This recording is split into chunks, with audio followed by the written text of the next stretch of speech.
संसद में बात होगी, पहले इस्तीफा होगा फिर वार्ता होगी। बिना इस्तीफा की कोई वार्ता नहीं होगी। अगर बात इस्तीफे के बिना वार्ता की होती तो 20 तारीख को यहाँ जो लाखों बच्चे आए थे उन पर लाठी क्यों चलाई आपने? हम लोग होम मिनिस्टर से बात करेंगे, जिन लोगों ने लाठियां चलाई है उन पर कार्रवाई क्यों नहीं हो रही है, और जो आज का प्रोटेस्ट है उस पर बच्चों के साथ लाठी ना चले, इसकी जिम्मेदारी सरकार ले।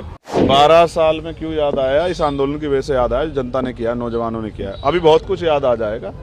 मैं कहता हूँ ना, आपको किससे कोई एप्लीकेशन देनी है? किसी कर दो, करो, कल पे क्यों छोड़ रहे हो? करो भाई साहब। संसद में बात होगी, पहले इस्तीफा होगा फिर वार्ता होगी। बिना इस्तीफा की कोई वार्ता नहीं। बिना इस्तीफे की कोई वार्ता नहीं। अगर बात इस्तीफे के बिना वार्ता की होती तो 20 तारीख को यहाँ जो लाखों बच्चे आए थे उन पर लाठी क्यों चलाई आपने? अगर आप इतने ही संवाद वाले हैं, इतने संवाद चाहते हैं, तो आपने 20 तारीख से पहले संवाद क्यों नहीं किया बच्चों से? चंद्रशेखर जी, हम आपको 10 साल के ऊपर से कवर कर रहे हैं। यहाँ पर ये आरोप लगाया जा रहा है, और कल हम देख रहे थे एक पूरा कल कैंपेन था कि उकसाया जा रहा है बच्चों को हिंसा करने के लिए, पुलिस को पीटने के लिए। और कुछ कल विजुअल्स भी आए हैं, ऐसे देखे होंगे आपने भी।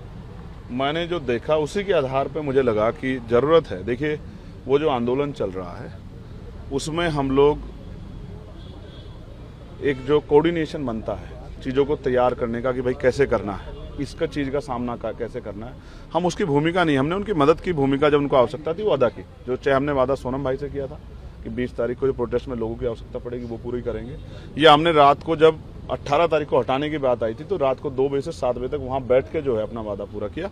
अब हमें लगता है कि जो बहुत सारे विषय हैं बैकलॉग से लेके उन सबको लेके बड़े आंदोलन की जरूरत है। देश इस आंदोलन की मांग कर रहा है, तो हम इसकी शुरुआत दूसरों पे क्यों इंतजार करें, हम करेंगे। आप जो वहाँ बैठे हुए थे, सरकार से कोई आया, बोले कि नहीं चंद्रशेखर जी अपनी बात बताइए, आप बैठे हुए हैं गर्मी में, बारिश में, संसद में? हाँ, 2 मंत्री कल आए थे, तो मैंने उनसे भी एक ही बात कही कि वार्ता तब होगी जब धर्मेंद्र प्रधान इस्तीफा दे देंगे, उसके बाद वार्ता, उससे पहले कोई वार्ता। तो आप अपने संगठन के साथ कुछ और संगठनों को भी लेके आएंगे साथ में, जैसे पार्लियामेंट में कुछ आप लोग इंडिपेंडेंट लोग? हाँ, वही मैंने बताया। आप देर से आए, मैंने यही बात बताई थी कि मैं अपना जो साथी हैं जो मुझसे जुड़े हुए हैं, जो मेरे साथ आके बैठे हुए थे, उन सबसे मांग करूंगा कि वो चले मेरे साथ, और हम लोग होम मिनिस्टर से बात करेंगे, जिन लोगों ने लाठियां चलाई है उन पर कार्रवाई क्यों नहीं हो रही है, और जो आज का प्रोटेस्ट है उस पर बच्चों के साथ लाठी ना चले, इसकी जिम्मेदारी सरकार ले। प्रोटेस्ट से कोई बात है तो आप वार्ता कर खत्म क्यों नहीं कराते? उनकी मांग मान लो, क्या दिक्कत है? हमने कहा फास्ट ट्रैक कोर्ट बना देंगे, पेपर लीक पर तुरंत फैसले करेंगे। 12 साल में क्यों याद आया? इस आंदोलन की वजह से याद आया, जनता ने किया, नौजवानों ने किया। अभी बहुत कुछ याद आ जाएगा। मैं कहता हूँ ना, आपको किससे कोई एप्लीकेशन देनी है? किसी कर दो, करो, कल पे क्यों छोड़ रहे हो? करो भाई साहब, लाओ ना रेजुलेशन, लाओ। प्रधान दिखे आपको पार्लियामेंट में? लाओ आप, अब रेजुलेशन लाओ, हम लोग हाथ उठा के पास कराएंगे, हम विपक्ष में फिर भी पास कराएंगे। आप लाओ कानून कि आप परीक्षा में सुधार व्यवस्था लागू करोगे। आखिरी सवाल, ये भी सवाल उठ रहा है, कल पूरी बीजेपी के प्रवक्ताओं ने कहा कि अब इस पूरे आंदोलन को पॉलिटिकल पार्टीज हाईजैक करने की कोशिश। इसी वजह से मैं उस आंदोलन से दूर हूं।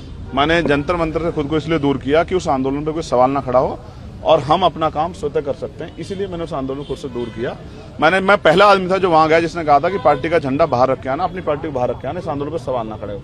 लेकिन मैं फिर आपसे कह रहा हूं, मैं हिंसा का समर्थक नहीं हूं। इसकी जांच होनी चाहिए कि वो हिंसा किसने कराई, क्योंकि बहुत सारे ऐसे लोग थे, चाहे वो डंडा लेके खड़े हों पुलिस के साथ, वो पुलिस नहीं, या जो मुंह पे बांध के प्रोटेस्ट कर रहे थे वो प्रोटेस्टर नहीं।